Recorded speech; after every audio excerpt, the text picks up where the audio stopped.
malam. Sehat selalu. Mm-mm. Eh, Bang, abang mau Ya bang. nanya atau mau ditanya? Anda dari Kristen ya? Kristen Katolik atau Ya Protestan? Kristen Katolik. Oh, Katolik. Iya. Kira-kira abang Ya. mau nanya atau mau ditanya nih? Kalau saya mau bertanya aja, hanya pertanyaannya kayak gimana ya? Bukan perbedaan, tapi mau ingin tahu aja tentang apa? Gelar haji dan haja itu. Hmm, Gelar, baik. gelar di Jadi depan ada bang, haji itu, yang perempuannya haja. haja, yang laki-laki haji ya. Heeh, Nah, kalau heeh. kita di Kristen Katolik kan eh, melalui seminari dulu. Di situ ada kelas nol, naik kelas satu 2 terus sekolah teologinya lagi, baru sampai dapat ilmu, baru dapat pastor begitu. Mm-mm. Nah, di sini saya mau tanya, eh, kalau dari Bapak dorang itu gimana sampai bisa dapat haji itu kayak gimana? Maksudnya pergi ke Mekah terus dinobatkan menjadi haji atau lewat prosedur lain gitu? Terima kasih Baik, Bang pertanyaannya. Seperti itu. baik. Jadi bang, begini saya kasih tahu abang ya. Haji itu berasal dari bahasa Arab yang artinya berkunjung. Oh ya. Jadi yang punya gelar haji itu artinya pernah berkunjung atau melaksanakan perintah Allah, yaitu berhaji di kota Iya. Mekah dan Madinah. Di situ ada beberapa hal yang dilakukan seperti yang dilakukan oleh Nabi kami, yaitu Rasulullah Shallallahu Alaihi Wasallam gitu.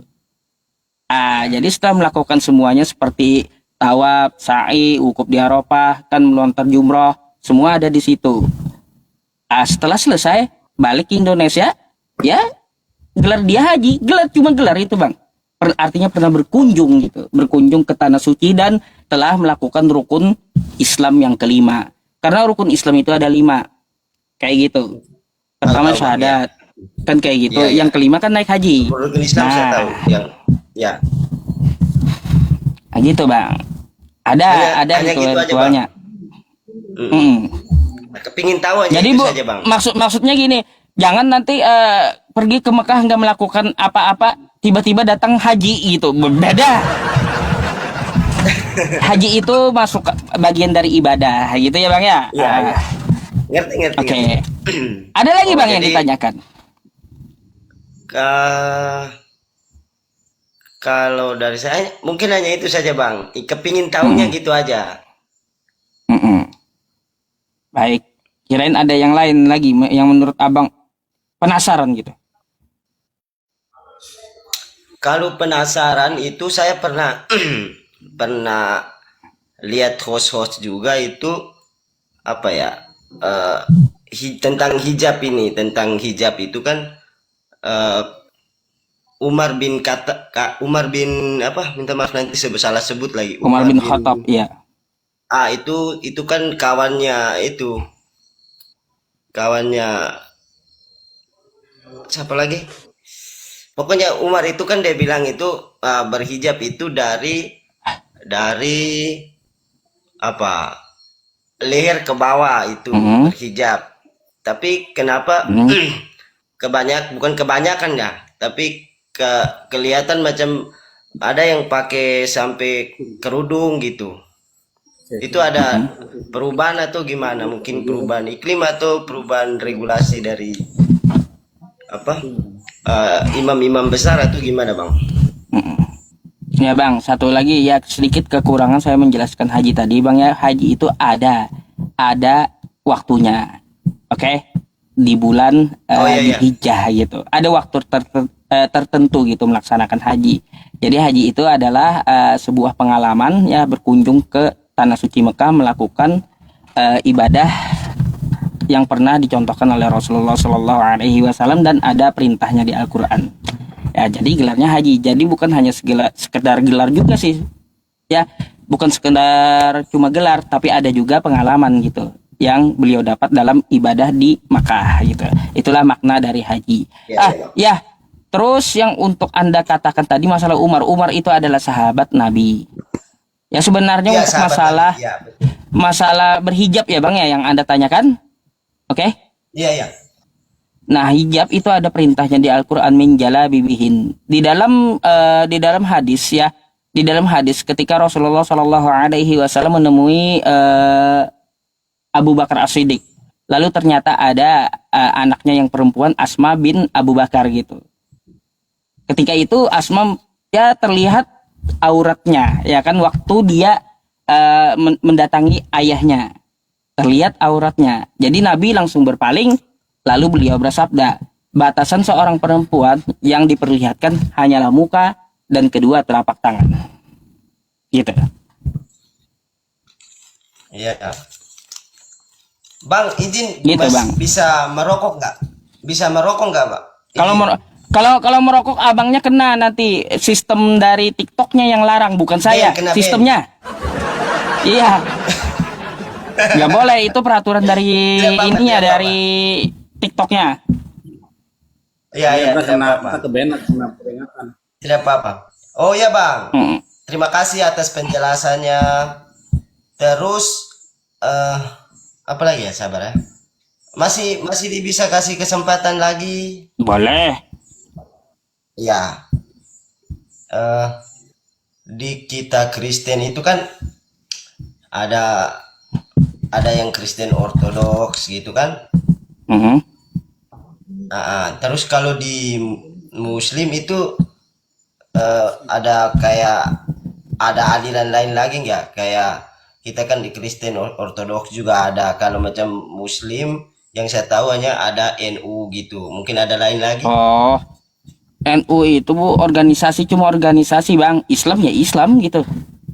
Itu hanya organisasi, Oh, bukan paham yang berbeda. Organisasi aja. Ada organisasinya NU, ada saja. Muhammadiyah, ormas itu. Muhammadiyah betul. Iya, iya, iya. Bukan paham yang berbeda, tapi itu ormas.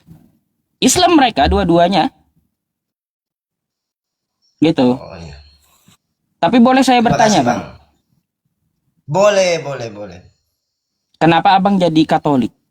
Adakah perintah dari Yesus? Hanya itu saja Bang pertanyaannya. Mhm. Ah, yang pertama, kita tidak bisa mengelak dari takdir, ya kan? Kelahiran, cinta, dan kematian itu tidak ada yang tahu. Jadi saya terima sebagai saya seorang Katolik, tidak ada yang menyuruh saya sebagai Katolik. Hanya yang menjadi dasar saya mengimani Katolik itu, yang pertama itu kita dipermandikan setelah kita lahir. Kita ada 7 sakramen Bang. Mhm. Pertama itu pertama permandian. Terus sampai Gini, Bang. di Yang saya tanya itu perintah dari Yesus ada nggak gitu? Perintah dari Yesus untuk menjadi Katolik. Karena apa? Tokoh utama di Katolik kan adalah Yesus. Tuh. ya, ya. Adakah perintah Benar. dari Yesusnya bahwa jadilah kamu Katolik? Kalau perintah dari Yesus itu dari Yesus langsung ke saya itu sangat tidak mungkin. Tapi Yang nggak mungkin. Setidaknya Yesus berkata di dalam Bible. ya, gitu. melalui orang tua saya dan Bible yang saya imani itu adalah dia telah pergi, dalam arti meninggal. Dia telah pergi meninggal dan datang kembali menceritakan tentang mujizat. Mujizat tentang yang pertama itu merubah air menjadi anggur. Jadi disitulah saya mengimani Katolikan seperti itu. Bang, kayaknya abang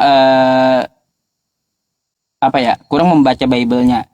Itulah, nggak ada bang dari jawaban Anda mengatakan Yesus menyuruh Anda jadi Katolik, betul? Ya, betul. Hmm. Tidak secara Kalau langsung, tapi dari kalau saya sendiri gini, Bang. yang mengimani dan percaya bang gitu. Ya, kalau di kitab Anda Yesus tidak memerintahkan jadi Katolik, ngapain Anda jadi Katolik? Kata Anda ikut-ikutan orang tua. Bang, coba ya lihat di kitab Anda itu. Di kitab Anda, ajaran Katolik bukanlah ajaran Yesus.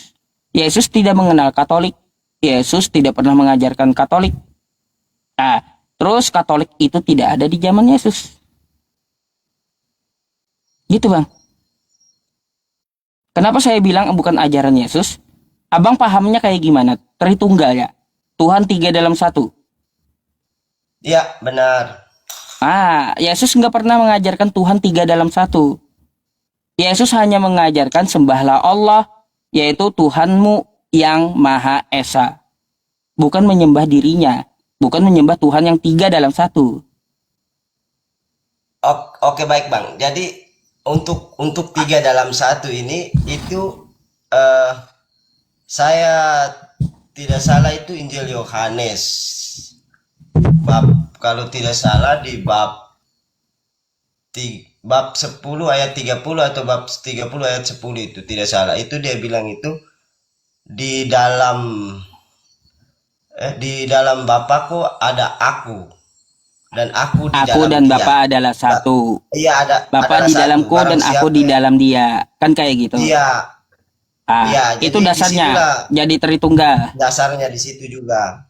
Oh, dasarnya dia di dalam aku. Ya, rokoknya bang. Kena kau. Tidak, belum bakar. Masih Kelihatan binti. rokoknya Aku aja di udah Papua, kena Bang. bang. Meskipun belum dibakar. Belum masih binti. Enggak Ah, apa-apa. ah.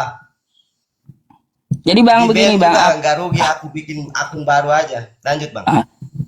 Aku dan Bapa adalah satu. Dia di dalam aku dan aku di dalam dia. Maksudnya itu mereka adalah satu pengajaran bang. Bukan satu pribadi. Kalau kita melihat di kitab Anda.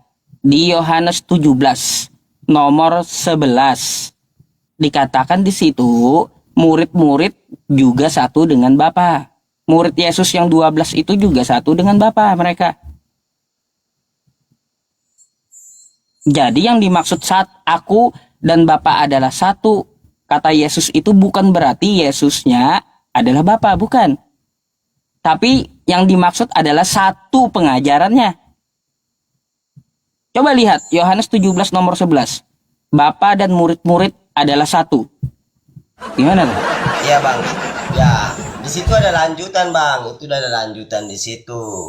Nah, di situ kan Bapak dia bilang, Sabda sudah menjadi daging dan tinggal di antara kita. Nah, disitulah Bapak dengan Yesus itu satu, gitu bang, satu pribadi, begitu. Ya udah, kalau gitu kalau satu pribadi menurut Anda ya kita senam otak sebentar, gitu ya. Bang Billy izin. Kita senam otak bang, sama abang. Aja, gak apa-apa. Iya. Iya. Bang Kimbol, menurut Anda di Katolik manusia itu ciptaan atau bukan? Manusia. Ini ciptaan lah. Oh, ciptaan. Kalau dari segi agama ciptaan, kalau dari segi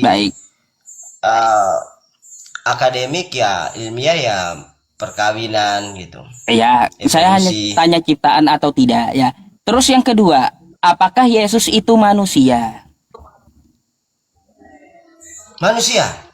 Manusia, baik. Tegas abangnya jawab ya. Yang ketiga pertanyaannya, berarti Yesus yang manusia ini adalah ciptaan, betul? Betul, Yesus ciptaan. Pertanyaan yang keempat, berarti Katolik sekarang menyembah ciptaan, betul? Betul ya.